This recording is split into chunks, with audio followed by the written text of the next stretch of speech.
बोलते रहो, झूठ बोल बोल के इन्होंने अब की बार जनता को गुमराह करके कुछ सीटें इन्होंने हमारी, आपने देखा होगा कि कांग्रेस ने किस तरह से गारंटी कार्ड बांटा था कि चुनाव होते ही खत्म होते ही 1-1 लाख रुपए सबको मिलेंगे और सबको जो है ना गारंटी कार्ड के जो है ना पेपर दिए थे कि भर भर के आप जमा कराइए 1 लाख रुपए मिलेंगे।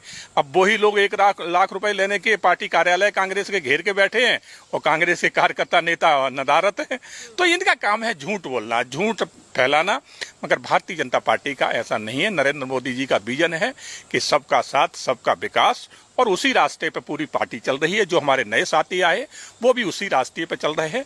हमने सिर्फ विकास करना है, इससे आगे हमारी और कोई सोच नहीं है। सर, जिस तरीके से बात विपक्ष कर रहा है कि आज देश में लोकतंत्र है, पर बावजूद इसके जब नरेंद्र मोदी को जीत मिली है और कल उन्होंने प्रधानमंत्री पद की शपथ भी ले ली, बावजूद इसके किसी विपक्षी पार्टी ने उन्हें जो है वो कांग्रेचुलेशन नहीं कहा, उनके लिए बधाई नहीं दी। ये कैसा लोकतंत्र है जहां विपक्ष अपनी हार को स्वीकार, यानी कि एक तरफ उनकी सरकार नहीं बनी है पर वहीं दूसरी तरफ जो प्रधानमंत्री के पद पर व्यक्ति बैठा है उसका कोई सम्मान नहीं, उनको लेकर कोई बात नहीं। देखो सैरिन, क्या है, ये लोकतंत्र है और लोकतंत्र की खूबसूरती तभी होती है कि चुनाव हार जीत चुनाव तक होती है और चुनाव होने के बाद हमें अपने कार्य और जो एक मानवताएं जो होती हैं वो बनी रहना चाहिए। मगर विपक्ष आज मानवता भूल के वो तो दुश्मनों जैसा व्यवहार कर रहा है, जैसे पाकिस्तान हिंदुस्तान के साथ हो रहा है ना, उसी तरह से आज कांग्रेस बिल्कुल पाकिस्तान बन चुका है।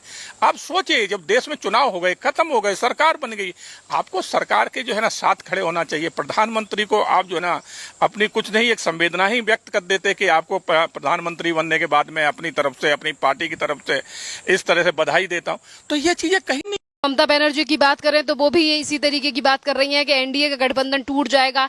कहीं ना कहीं